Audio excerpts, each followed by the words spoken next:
George of the jungle, strong as he can be. Okay, all right, welcome back, and we're going to do part 3 now of Move Your Mortgage. Welcome to thecreditjungle.com. This is George Anderson, and thanks for joining in. And in the previous video, and you really need to look at, maybe not part 1, but you for sure got to look at part 2 to understand how we are going to port a cash flow based on our low interest rate mortgage and how we have leveraged the equity in our house to create a positive cash flow situation where we sold our home and we got cash plus cash flow.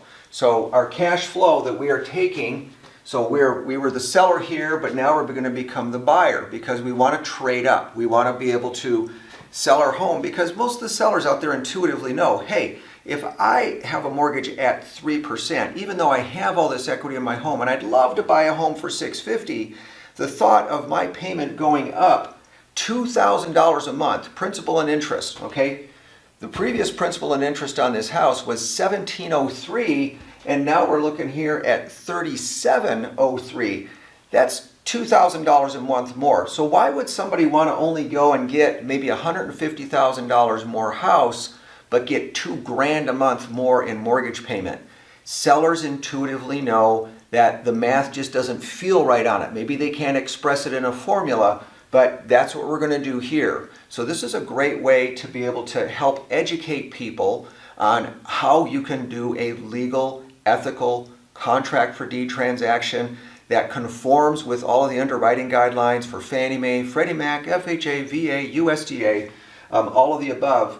And you can basically take the sting or negate and even improve your situation based on what your current rate is and bring it into the next home. So we've taken now our $935 per month cash flow, and we've got the numbers on that from the last one. Well, we sold our home here for $500, but we kept our mortgage on that house because we've got that low 3% interest rate, which we're going to keep, which had that $1,703 principal and interest payment. But our buyer is giving us another $935 a month. And because it's a contract for deed, we're not under the landlord-tenant statutes of the state of Utah. If you're in a state other than Utah, you got to go and get your own legal counsel on that. But we're going to trade up. We're going to buy a home for $650, and out of our $60,000 that we got from the sale of our home, yeah, we're going to have some selling costs associated with that, but we're going to have at least a 5% down payment on the next house. So now we put down $32,500. We're getting a new loan here on the new house at $617,500. And to even make this more of a worst case scenario, remember I said that on your seller finance buyer that's buying the home from you, because you're offering such great terms, low closing costs, no mortgage insurance, okay, that purchase price can be a little above market, and their interest rate can also be a little bit above market, okay? But in this case, we're going to assume that they're the same. You sold the home seller finance at 6%, you're buying your home at 6%. So we're using some worst case numbers here, all right? So your new principal and interest payment here is $3,703, okay? That's the sting that most people look at that and they're like, really don't need to sell my house that badly, okay? But what happens now if we take the cash flow from the property that we sold and reduce that here?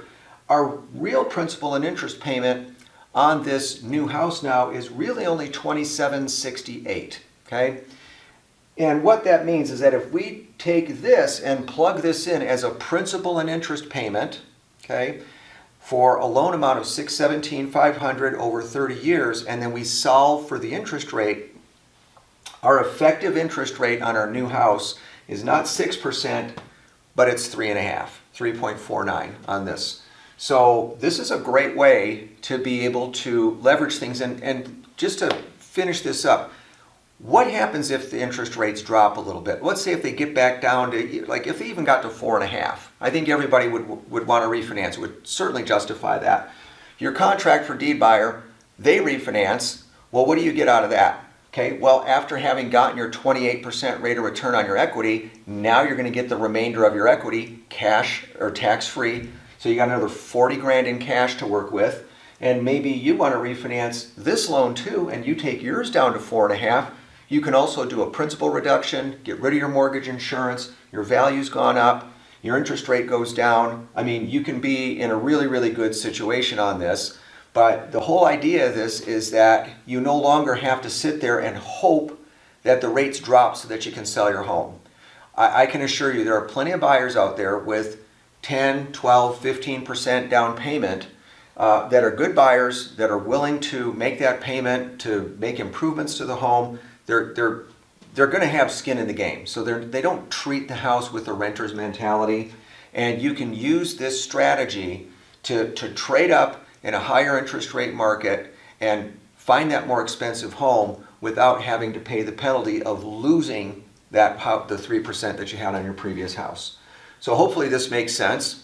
Again, push button, Get Mortgage Professional. I would be happy to answer any of your questions and run the numbers on your exact situation so you can see how this would benefit you. Have a great day. We'll talk to you soon. Bye-bye.